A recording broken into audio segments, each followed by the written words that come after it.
बिस्मिल्लाहिर्रहमानिर्रहीम, अस्सलाम वालेकुम वरहमतुल्लाहि वबरकातुहू। दोस्तों, पेश खिदमत है कुरान पाक की एक आयत से कर्ज उतारने का एक आजमूदा वजीफा।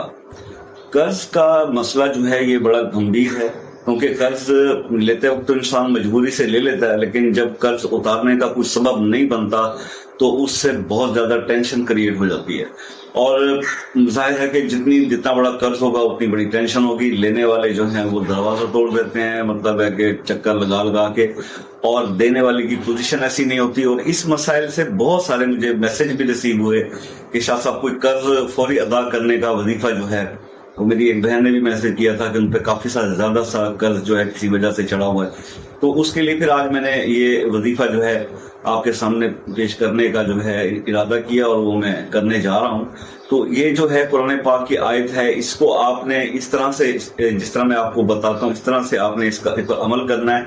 और इंशाअल्लाह अगर आप इस पर अमल करते हैं तो अल्लाह से बड़ा कभी यकीन है मेरा इस बात पे कि 11 दिन के अंदर इंशाअल्लाह आपका चाहे कितना भी कर्ज होगा वो अदा होने के सबब जो है वो बनना शुरू हो जाएंगे, और वो कर्ज अदा हो जाएगा आपका।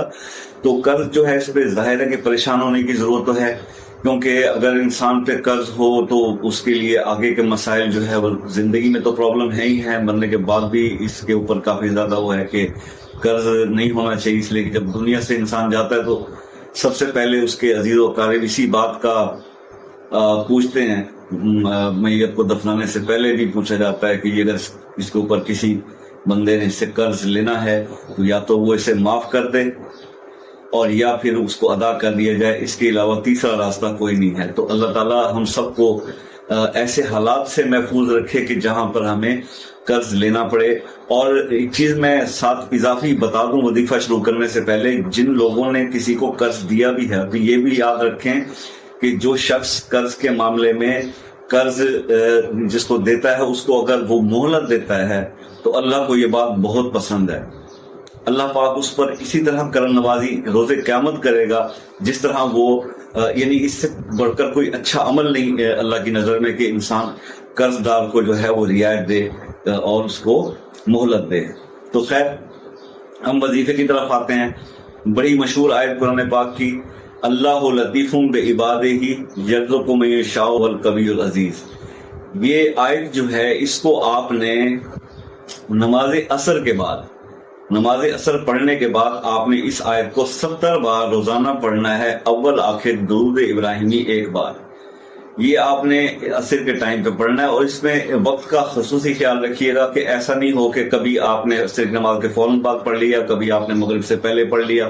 तो जितना इस पे आप अमल करते हुए टाइम का ख्याल करेंगे, मोस्टली वज़ाइफ में रिजल्ट ना मिलने की एक वजह ये भी होती है कि इंसान अपनी और मसरूफियात के बायस परेशानियों में भूल जाता है।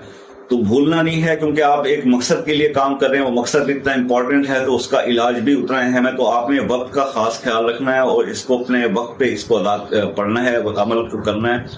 और इंशाअल्लाह अगर आप यकसुई के साथ, पूरे यकीन के साथ गिड़गिड़ा कर दुआ मांग कर इस अमल को करेंगे, और हर दफा 70 बार ये पढ़ने के बाद अपने अल्लाह से दुआ भी करनी है, या रब्बुल आलमीन ये जो मामला है इस बोझ को मेरे सर से उतारने का कोई बंदोबस्त बनाइए, क्योंकि अल्लाह नियतों के हाल बेहतर जानता है। अल्लाह जानता है हमारे दिल में क्या है। अगर हम वाकई उस कर्ज को अदा करना चाहते हैं तो अल्लाह ताला ऐसे असबाब पैदा करते हैं कि इंशाअल्लाह 11 दिन के अंदर अंदर आपको अपने कर्ज से निजात मिल जाएगी।